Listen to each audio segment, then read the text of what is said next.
My name is Aleksi Aaltonen and I'm from Stevens Institute of Technology. And today I have here Lior Zalmanson from Tel Aviv University with me talking about academic careers and how to build an impactful academic career. Great to be here. Yeah. So Lior, can you first tell us a little bit about your background? Okay, so I was trained as a computer scientist. Something I always thought I will excel in, because I was like a programmer from a young age and I was like this computer geek, only to discover that I'm a very, very mediocre computers guy. I sort of had this dream going on from a very early age that I want to research, but I had to kind of pivot and kind of like reassess, because I realized I'm definitely not going to research computers, algorithms, those kind of things. And then I found out about basically the possibility of still be interested in technology while being a social scientist. So I discovered basically the study of information systems. And I ended up going to information systems at Tel Aviv University. So it's both my alma mater and now my current job or my current employer. And I do, in the last 15 years, very diverse research that looks at technology from multiple perspectives that I adopted throughout my years of training. I was first trained econ or economics. And from economics, I moved to psychology and sociology, and recently even anthropology. So I want to say I kind of dabble in all, but I'm trying to see how to do all of these methods well and to align them, so we could do real interdisciplinary work. It sounds almost like entrepreneurship, like you used the word pivot. So, right. So everything didn't go as planned. In a way, this is life, right? Yeah. And I think that in the last decades, I think entrepreneurship has been this metaphor that we are all using for our lives, no matter what occupation, right? For me specifically, maybe it's from dealing and researching entrepreneurs and tech projects that I developed this language, but it's really also something I kind of believe in, which is academia is very much what you make of it, right? And it's very much up to you. So we all know that it's a bit solo at some points, and it's very much your track, but then it's also your choice and your agency of what you want to research and how you want to research, and that's one of the things I love mostly about it. One thing that young scholars, and also I was always wondering when I was a PhD student, is that how do you find good research ideas? How do you decide what you study? That was always a big problem for me, and I hear it from our PhD students that they wonder, how do you find a good research question? So that's a huge one, but I think the cliche is right, and that one would be like, be open to the world, be interested in the world, be curious. Because one thing, and this is something I always ask my PhD students, is like, first of all, come up with a question you're curious about and you're passionate about. And then, of course, we need to kind of like scope it, usually scope it down, because it's usually like how AI is going to change everything. That is clearly not a good research question for most of the scholar work that we are doing.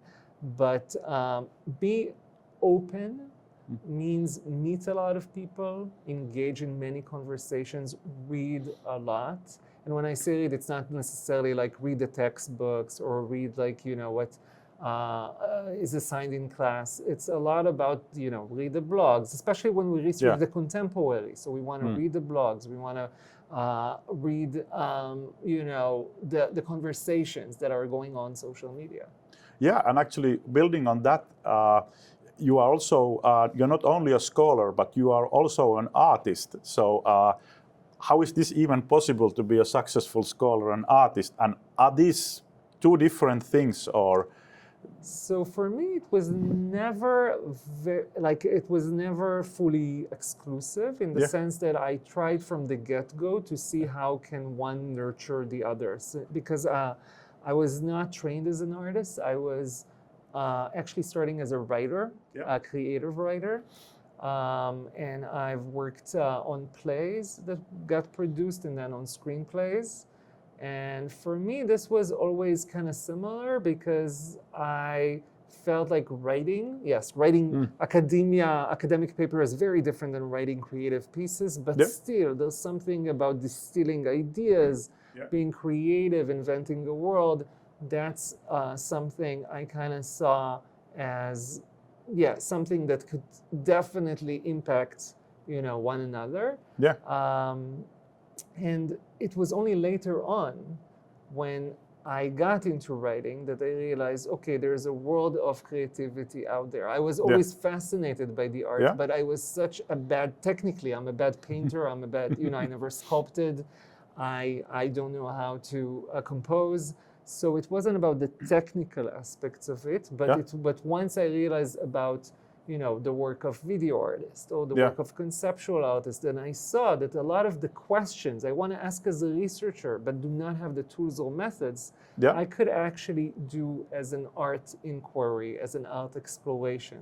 And I began working on performance arts and conceptual art pieces and video essays and those kind of things that I would say are kind of like in between the worlds of research, scholarship, just out sheer curiosity and creative artistry. So you feel there is some kind of synergy, or these things build on each other? Definitely. Can you please tell us a little bit about how your art has affected your research? Okay, so I'll give you one example. A decade ago, I was super interested in the subject of content moderation. So content moderation is this problem that tech companies face where, you have a social network and people could be very violent, people could be very threatening. So you need to hire people to then, kind of moderate those conversations. And those people who get to do this job are actually very secretive about this. A lot of people just believe this is all being done automatically, but in reality, there are people doing it. And for a very long time, I chased people who are working in this field, hoping to do like a qualitative study. But, nothing, this was super closed club and they were all fearful to be interviewed. So I decided instead that I could raise awareness by creating an artwork. So I worked with my colleague Maya Magnat on a performance piece that we then called I Don't Want to See This. And I Don't Want to See This, as you know, is the button you click, for instance, on Facebook, where you want this to be reported to a content moderator. And what we've done is we took, there's a thing called the Facebook files, which is a leaked document of how Facebook, or it used to be how Facebook moderated content. True to 2017, I believe. For instance, when is content being taken off the internet or the network? And what we've done here is we rented out WeWorks, like office space, and we invited people to be audience members. We told them it's theater, basically. But when they came through the door, they noticed this is an office space, and they came in for a workshop to train as content moderators. So it was a performance. We acted as if we are company, like we didn't say Facebook or anything, but we acted as if we are company representatives. But in reality, we gave a lecture performance of how you should act as a content moderator, and we kept in character, which made it like a very surreal experience for audience members. Is this real? Is this fake? Who are these people that didn't know us? But in reality, the point was to convey just how difficult it is to be a content moderator and having to face all this horrible content of violence and wars or what have not.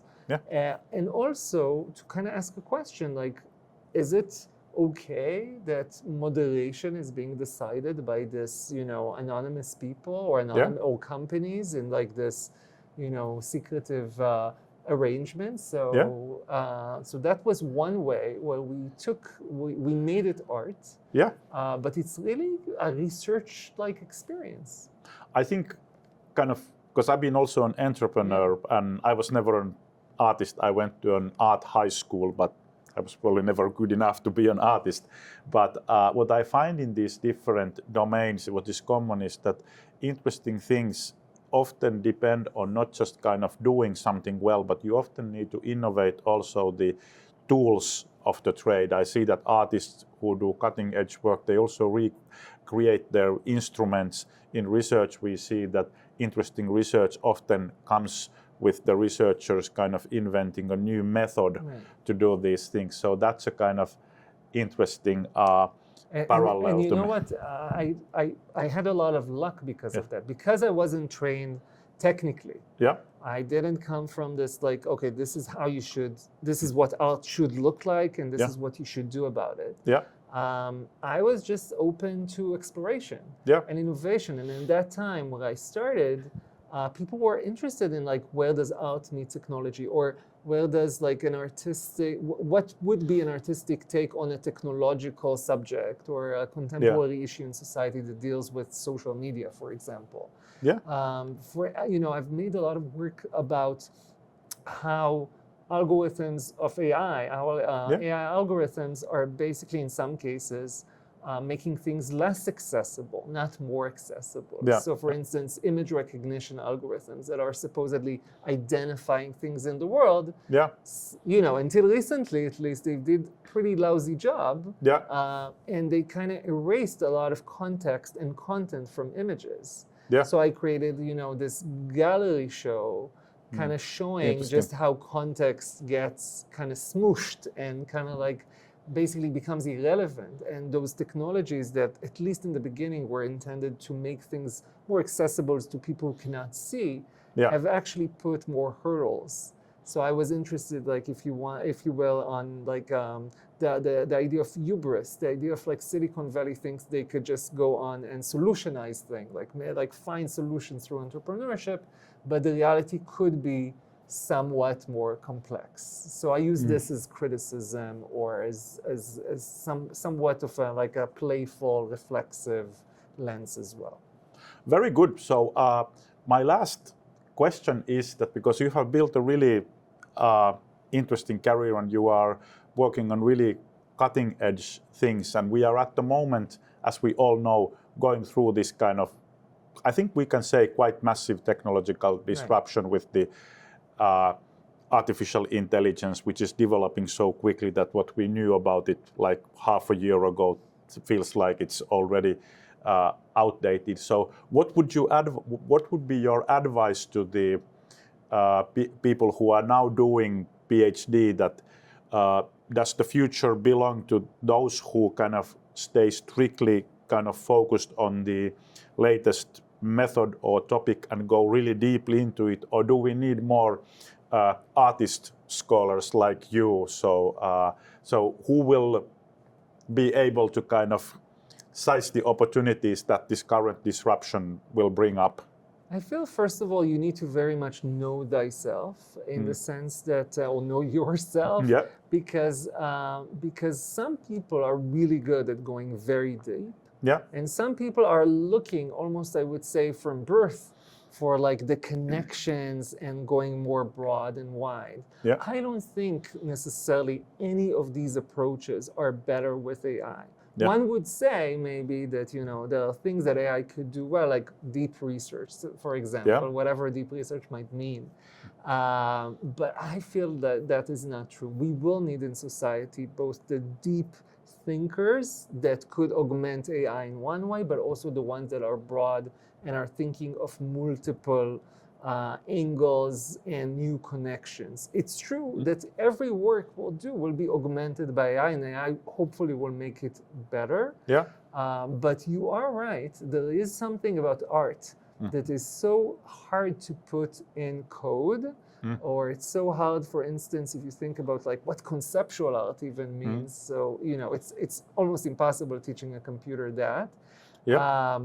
That in a way, maybe fostering a more artistic mindset will be one way of dealing with algorithms. Like we always thought like knowledge work is protected, and knowledge work will be the ones that will never be fully automated. It's those mundane tasks that will be automated first. But it looks like it's now kind of being challenged. It might be the case that artistic creativity is and will be more challenging in the next few years. But still, I do believe that what's nice about art as a mindset is that it's almost impossible to define.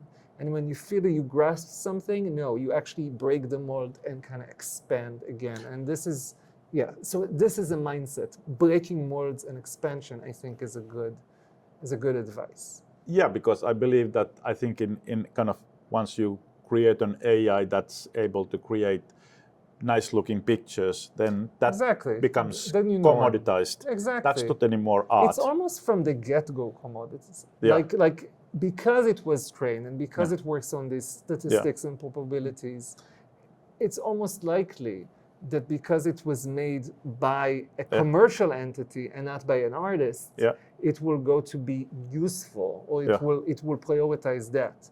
And I think what's nice about an artistic take, that again, it's not looking and optimizing for sustainability or usefulness or efficiency, which again, it could be very bad for business, but it's really good for kind of like keeping us on our toes and thinking outside of the box. On the other hand, and kind of just to close, like I think isn't that where kind of the breakthrough innovations are, or in research, like the cutting edge, interesting research that captures something that will stay with us. It's not the kind of the run of the mill safe stuff, but precisely the outliers that that make a difference in this world. I agree with you, and I think one thing about Gen AI that's maybe worth emphasizing is that sometimes, because we ask Gen AI always to write like a scholar or write like that, we are more kind of aware than ever of our own cliches, of our own homogenization, of our own kind of like models of thinking. And maybe that will give us the right push to kind of break from that and explore the direction. So maybe just by looking at how obvious we are, maybe, or how typical or something like that, we will also be pushed to kind of like develop, looking for those outliers, looking for the difference, looking for the change. So that kind of, we are already kind of saying kind of, you may get a feedback that did that come from the AI, which is kind of symbolizes something kind of average, kind of good, but not exciting. So I think that idea that, and with that note, like that maybe precisely we have a machine that gives us the average, pushes us to look for those interesting outliers in art and in research. I hope that would be amazing. Thank you very much, Lior. We are honored to have you here, and thank you for joining us today. Thank you so much, Aleksi.